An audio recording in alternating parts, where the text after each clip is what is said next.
Generative AI is rapidly acquiring the ability to write code, draft legal briefs, and synthesize complex research, tasks that have long defined white-collar work.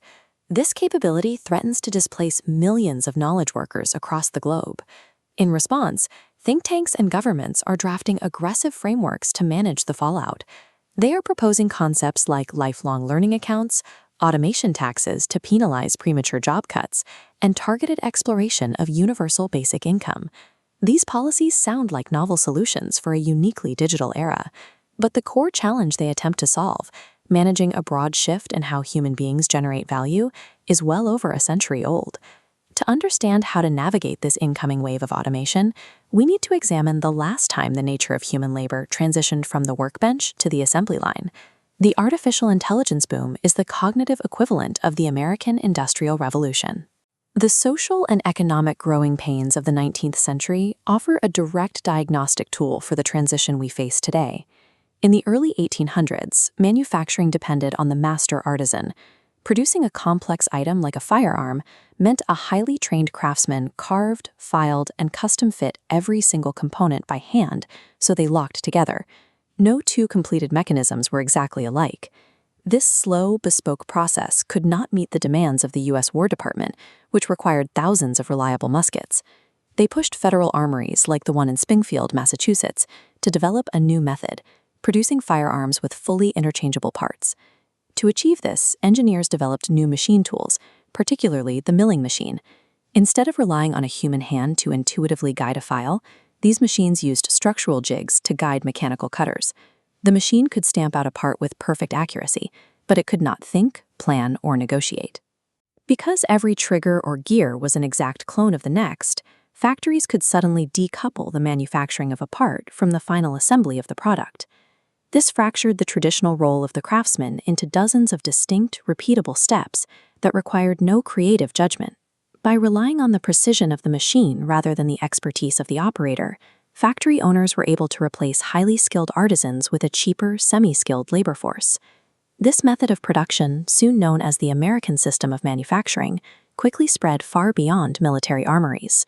It became the structural blueprint for producing sewing machines, bicycles, reapers, and an expanding array of consumer goods.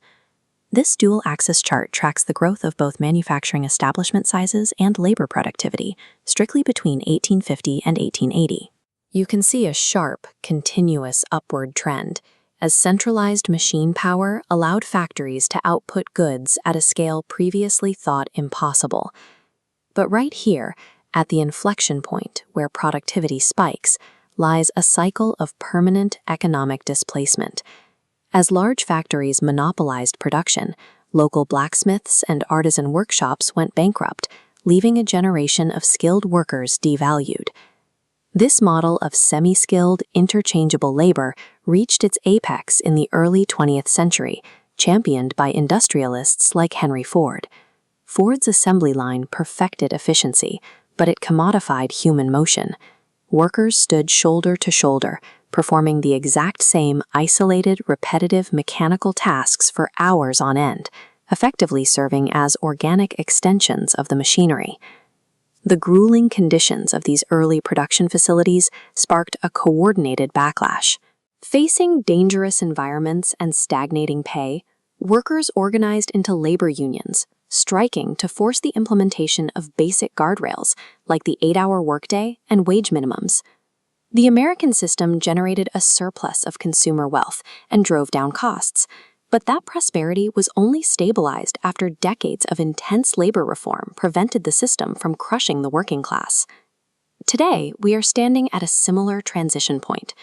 Just as the milling machine replaced physical specialization by standardizing motion, generative AI is built to replace cognitive specialization by standardizing thought and data synthesis.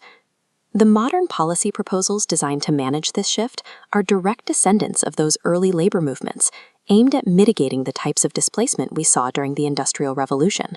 Because AI models update rapidly and render specific technical skills obsolete in a matter of months, researchers are proposing lifelong learning accounts and stackable micro-credentials, allowing workers to continuously upskill and pivot to adjacent fields. Just as the 19th century milling machine could replicate a part, but never manage the factory or negotiate a contract, AI can generate a draft, but lacks high-level judgment. This creates a refuge for labor in areas where automated models struggle with context, specifically ethics, interpersonal negotiation, and critical evaluation. And for professionals whose roles are automated mid-career, modernized wage insurance and algorithmic transparency mandates seek to provide advance notice and offset the pay gap as workers build seniority in new industries. Technological efficiency is inevitable, but human suffering is not. The society that thrives in the coming decades builds its strength on systemic protections for the people operating the machines.